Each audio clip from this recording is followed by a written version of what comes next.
Hi folks, and welcome to your Gersnet immediate post-match reaction pod, brought to you in association with Forest Precision Engineering. Despite looking and feeling like Jack Torrance when he's found in the grounds of the Overlook Hotel, I'm actually Alec Anderson, and I'm coming to you from outside Ibrox after Rangers' tumultuous 3-2 win over Hibernian and our return to competitive action after this World Cup break in Michael Beale's first competitive match as Rangers manager. And what a match it was. I think we went through the full gamut of emotions tonight. I think it's fair to say, folks, that as a support and as a team, we worked through a few issues in this evening's match. It looked all kind of doom and gloom at half time, and by the end of the game, it's like we're all on the march with Michael Beale's army, and it's going to be absolutely fantastic. The truth lies somewhere in between, I would imagine, but the team were booed off at half time. We have to point that out. A new manager's first match in charge, and the team were booed off for being a goal down at half time, and I think that speaks to the fact that we've had far too long to contemplate everything that could possibly have went wrong and led to Gio's sacking. We've had 4 weeks off. We've had, a month without the Rangers playing competitively, so we've had to try and work out what the actual problems have been. Were we right to sack Gio? Is it, as the online debates are fond of saying, a matter of having to change everybody from the chairman down to the ball boy, just sack all these players, sack Ross Wilson, sack everything? And I think at half time it kind of felt like that, and I wasn't booing them, but I include myself in that kind of the depths of depression, a total overreaction. But it wasn't helped by the fact that I went for a pie and a bovril, and I was two people from the front of the queue, and the second half started. So you can tell I'm somebody who likes to get his pie and his bovril. It was nothing to do with heating myself up. It was just comfort eating, because it was seriously needed at that point. We were in the depths, as I say. So to have to go back to my seat without my pie and bovril just sums up how badly things were going. Look. Michael Beale changed it up as he's been promising to do. 4-2-3-1 formation it seemed to be. We looked at very fluid, lots of different options in attack, not the usual rigid 4-3-3 we were getting under Gio. But it was all to no avail. Hibs were a goal up after 7 minutes. Not only were they a goal up, it was a goal up through Ryan Porteous, someone that we don't like very much, and someone who loves to show how much he hates us, and someone that we could probably have told he was going to do something like that before the game, because he's not signed a new contract with Hibs. There's been bogus rumours that he was going to be joining Rangers, so he would something to prove to the travelling support tonight, and our problems at centre half allowed him to do that, because there was just nothing trying to stop him scoring that goal. But Rangers responded within 7 minutes. We've got Fashion Sakala. We've worked the ball from kind of right to left, going up through midfield. Fashion gets at the edge of the box, makes a little bit of space for himself, slots it away.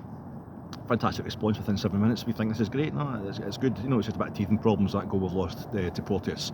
Nope. Before I've even bum back in my seat from celebrating the equaliser, Hibs have got the ball back in our net, and it's Kevin Nisbet who has returned from injury. This winter break has allowed him to return from injury. The Scotland international, and this kind of compounded the general feeling. Look at Hibs, they've managed to get a guy back fit through the winter break. How come we're not doing that? How come they're able to do that? This is just the problem with this team. We just don't want it enough. We've got too many players who don't get it, what it's like to play in Scotland.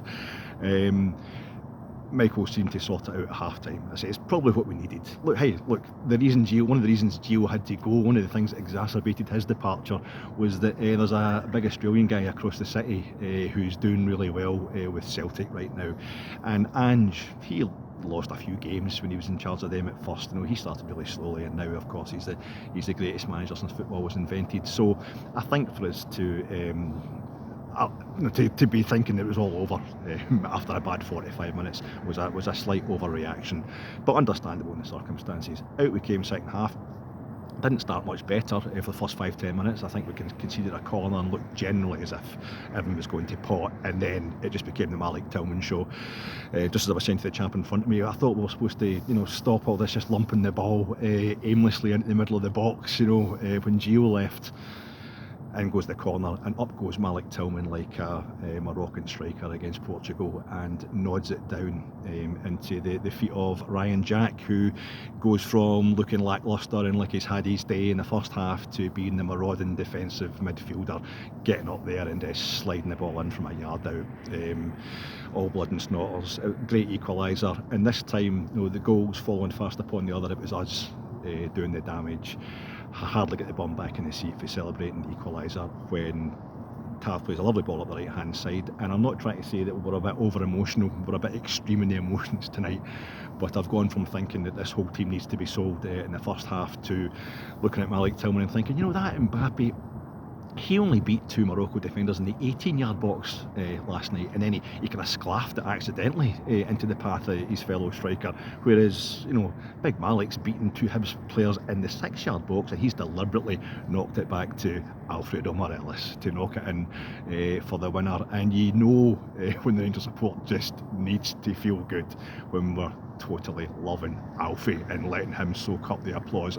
Everything is always forgiven the minute Alfie puts the ball in the back of the net, and he's got that big look in his face of I am the man. But Tillman was the man in that second half, and Michael Beale had proven that he has the capability to be the man. We didn't see it out as smoothly as we'd have liked to, as comprehensively as we would have liked to. We got there in the end. Hibs had a wee chance towards the end from a corner, and you're thinking, all this kind of, we went from, as I say, slagging the team in the first half to just every time they had a shot anywhere near the goal, from the moment it went 3-2 up, we're all kind of celebrating as if, it's just a matter of time until we get 4 and 5 in this game, and this gives the league title right now.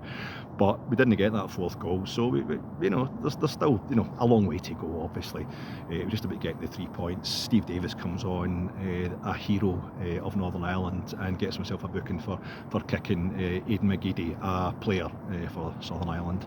So that was a nice wee moment for Stephen to help him celebrate his doctorate. And also to help celebrate Michael Beale's first match in charge. We're looking good, folks. We ended up looking really good tonight, and you can see the 4-2-3-1 formation. We had John Lundstrom coming in at centre half to try and protect young Adam Devine, and Adam Devine didn't need any protection. The problems were coming down the other side of the park in the first half, and Adam Devine ended up being man of the match. So I'd just like to apologise to him for doubting his ability last night and saying he was going to need protecting. No, we needed Adam Devine to come in and protect the senior players in that first half tonight. The young man absolutely excelled playing out of position. At his age, he did fantastically.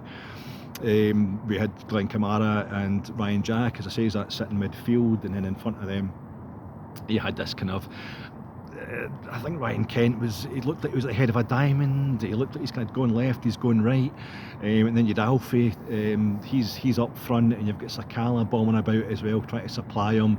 It was okay, and end up it all worked, but Malik Tillman was the man who made most of it tick. And after a kind of sluggish first half, you could see that Michael Beale was quite right to talk him up, quite right to put pressure on the board to try and find the money to keep him, and I would think just try and build the team around him. We did end up being that attacking, entertaining force that Beale has been promising in his pressers, but there is a long way to go. But the main thing is that we get that wee bit of momentum going, and I would say this, wouldn't I, but I did say it in our preview pod last night, maybe it's better that we win these games, these first games for a new manager, in a kind of more sober style. To go out there and win 4 or 5-0 tonight might end up just on the sheer crest of a wave of the newness of the new regime. That new manager bounce thing can sometimes go too far, and you end up coming back to the same old problems as we did after Gio had his initial new manager bounce this time last year. So it's a game where we've won and we've seen what Michael Beale can do, but it's also a game where Michael Beale has seen how much he has to do. Right, I've done more than enough here, folks, so it's just to let you know, Brian and myself will be back with a few more World Cup pods. We'll be summing up the semi-finals, looking forward to the final and the 4th place playoff in Qatar. We're doing that tomorrow, and we'll obviously report on the final and just sum up the World Cup as a whole on Monday. But the main news is on Sunday, the main pod will have Colin Armstrong hosting, and he'll have Chris Jack and Brian Archer as his guests. So please join us for that, folks, and I hope you enjoyed the match, and I hope you're feeling a bit warmer than I am right now. Thanks, folks. Cheers now.